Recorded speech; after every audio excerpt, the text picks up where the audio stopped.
Chào các bạn. Đây là dĩa cải chua mình làm dạng chua lên men tự nhiên đó các bạn. Các bạn nhìn thấy cái màu rất là đẹp nè, mà lại rất là thơm nữa.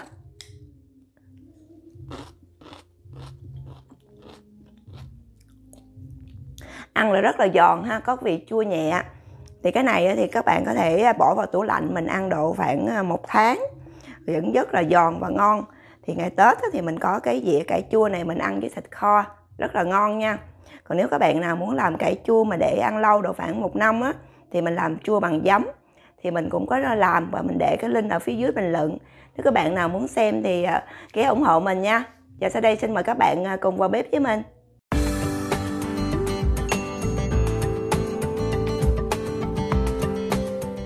Đây là những nguyên liệu mình chuẩn bị để làm cải chua. Thì hôm nay mình làm cải chua cái dạng là chua tự nhiên cho nên mình không có dùng giấm. Ở đây mình có 2,5 kg cải. Cải này mình mua cái loại già, cái bắp thiệt là bự thì mình làm nó sẽ giòn và ngon hơn. Cải này thường người ta gọi là kêu là cải xà xậy. Thì đây mình dùng là 300 g đường nâu, 60 g muối hạt, 1 củ tỏi, 3 củ hành tím và 5 trái ớt hiểm ha. Và sau đây mình cùng bắt tay vào làm nha. Đầu tiên thì tỏi thì mình cắt phẳng làm 2. Cái nào nhỏ quá thì mình để nguyên nha.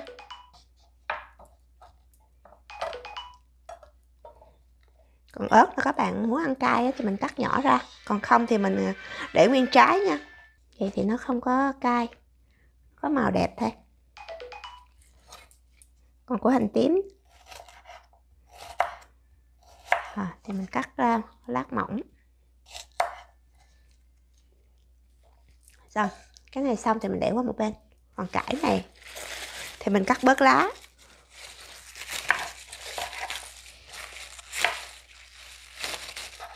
Thì làm cải chua đó mình dùng cái cọng thì ăn sẽ ngon hơn.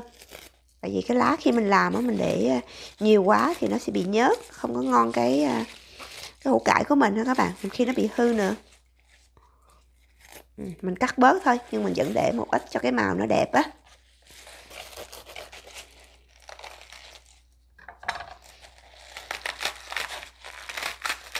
Mình cắt ra làm 2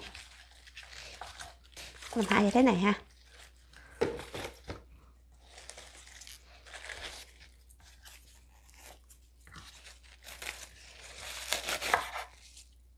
Còn cái cây này bự quá thì mình cắt ra làm 4.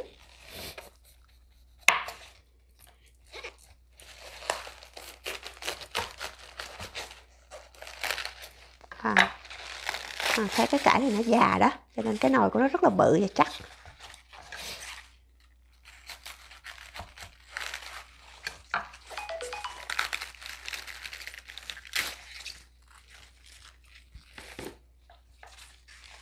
Đây là cái thau cải của mình. Thì bây giờ mình mang đi rửa nha. Thì bây giờ mình lấy một cái thau nước lạnh, mình bỏ cải vô mình rửa. Thì tại vì mình không có cắt ra từ miếng hay là mình lấy thịt bẹ cho nên nó cũng hơi khó rửa các bạn. Các bạn nhớ banh banh cái ở chính giữa nó ra như thế này.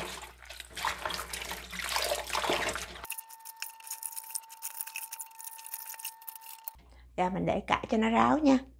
Thì bây giờ mình bắt một cái nồi nước sôi, cho cái nước vừa tim tim chứ chưa có sôi hẳn nữa các bạn. Khoảng 80 độ C thì mình bỏ cái cải vô mình trụng. Thì mình trụng cái góc trước và cái nồi trước. Mình trụng một khoảng 10 giây rồi mình quay qua, mình trụng luôn cả cái hết phần người trên lá.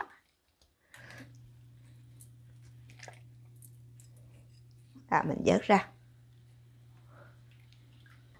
Và khi mình trụng xong thì mình bỏ bên cái thau nước lạnh có nước đá trong đây các bạn, để cho cải mình nó nguội liền đó, nó không có bị nóng.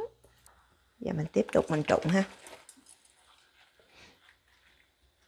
Thì tại vì bên mình á, bên này thì không có nắng cho nên là mình phải trụng, còn nếu mà các bạn có nắng thì mình đem mình phơi nắng cho nó ráo nước và nó héo lại á, thì mình làm nó ngon hơn. Nhưng mà bên đây không có nắng các bạn, thì mình trụng cái cách này thì cũng được nha. Nhất là mùa đông lúc này là không có chút xíu nắng nào và trời rất là lạnh.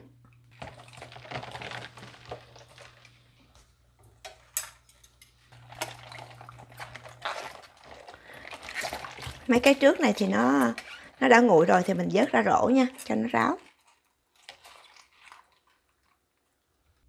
Đây là cái thau cải mình đã trụng qua nước sôi. mình rửa qua nước lạnh. Rồi bây giờ mình để cho ráo nha. Các bạn nhìn thấy cái màu xanh rất là ngon nè. Bây giờ thì mình lấy cái nồi thiệt là sạch, mình cho 2,5 lít nước vào đây, mình nấu sôi ha. Các bạn nhớ là cái nồi thiệt là sạch, đừng có mỡ hay là bợn dầu, thì khi là mình làm cải chua nó sẽ bị nhớt đó các bạn. Thì bây giờ mình cho đường vào, 300 g đường, 60 g muối hột. Mình nấu cho thiệt là sôi nha. Và mình nấu cho cái hỗn hợp đường, muối và nước như thế này, sôi như thế này là được nha các bạn. Rồi mình tắt lửa, mình để nguội. Thì bây giờ mình chuẩn bị 2 cái hũ để mình nhận cải ha các bạn. Thì 2 cái hũ này nếu mà các bạn có hũ thủy tinh thì càng tốt, nhưng mình thì có một cái hũ thủy tinh và một cái hũ nhựa. Thì 2 cái hũ này mình đều tráng qua nước sôi rồi, và mình để thiệt là ráo luôn. Cái điều quan trọng mà để mình làm cải chua mà không bị hư đó là các bạn phải rửa cái hũ cho thiệt là sạch, và đặc biệt cái tay mình cũng thiệt là sạch luôn ha. Mình đã lấy cái bao tay mới luôn.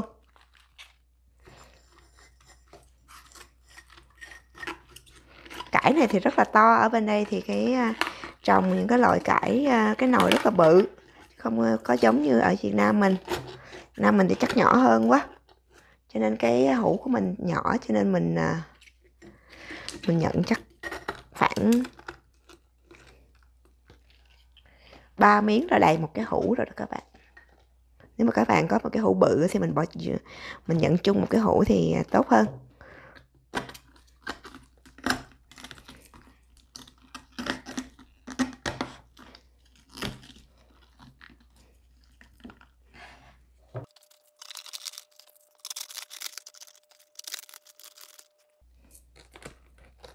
Mình nhông dẻ một xíu nha.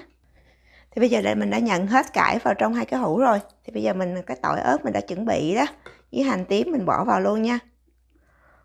Mình bỏ xung quanh cho nó đẹp, chứ mà nó thơm, nó thấm vào cái cải nó rất là thơm các bạn. Mình bỏ vào xung quanh ở dưới đây. Thì bây giờ cái hỗn hợp nước, đường với muối của mình nó thiệt là nguội rồi.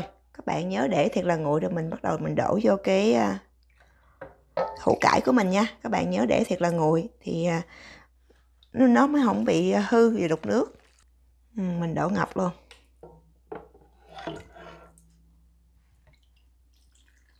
Thì cái đường này mình làm cái đường hơi đen một xíu, cho nên cái màu của nó hơi đậm. Nếu mà các bạn có đường vàng thì mình làm cái màu sẽ ngon hơn. Nhưng mà không sao nha các bạn, tại vì mình cần phải làm bằng cái đường nâu thì nó lên men tự nhiên nó mới ngon hơn. Còn mình làm bằng đường cát trắng thì khi nó lên men thì nó chậm hơn và nó không có tự nhiên, không có ngon lắm. Và coi như 2 cái hũ cải của mình đã xong rồi, thì bây giờ mình đậy nắp lại, mình để bên ngoài. Thì nếu mà các bạn ở Việt Nam thì mình có thể để 2 ngày là có thể ăn được. Còn ở bên này thì hơi trời lúc này mùa đông lạnh đó, cho nên mình để khoảng 2,5 ngày đến 3 ngày thì mới ăn được.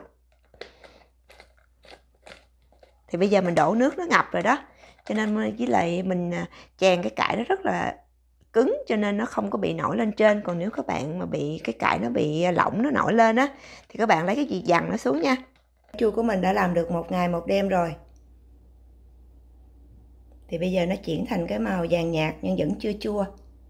Thì khoảng 2 ngày nữa thì mới có thể ăn. Thì ở đây là xứ lạnh cho nên nó lâu chua các bạn. Còn nếu các bạn nào ở xứ nóng thì mình làm 2 ngày có thể ăn. Còn ở xứ lạnh thì 3 ngày. Đây là 2 hũ cải chua của mình đã làm được 3 ngày rồi. Thì bây giờ các bạn thấy cái nước của nó đục. Nó đục thì nó bắt đầu chua. Các bạn thấy là cái nước nó đục chứ nó không có bị nhớt nha. Thì bây giờ mình có thể ăn được rồi. Nếu các bạn nào muốn chua thêm thì mình để thêm bên ngoài 1 ngày nữa, rồi mình bỏ vào tủ lạnh. Thì bây giờ thì mình lấy cải chua để mình thử có ăn được chưa nha các bạn. Mình để cái này qua một bên này ha. Các bạn thấy cái nước nó đục, nhưng mà nó không có bị nhớt nha. Nó nhớt là nó bị hư. Cải màu rất là đẹp luôn nè.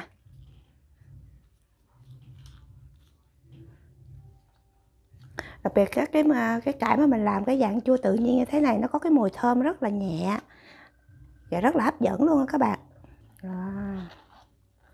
Rất là ngon luôn. Đặc biệt khi mà mình muối cải chua mà mình bỏ xíu tỏi với củ hành tím với ớt vào đó, thì thứ nhất là nhìn nó đẹp, thứ hai nữa là cái tỏi nó ra cái mùi nó vào trong cái cải rất là ngon luôn đó các bạn. Các bạn thử nha. Đây là cái dĩa cải chua của mình làm được 3 ngày nè các bạn. Các bạn nhìn thấy cái màu rất là đẹp luôn. rất là thơm nha các bạn. Thì để mình ăn thử một miếng coi nó giòn không nha, coi nó chua không. Các bạn thấy rất là giòn rụm nè.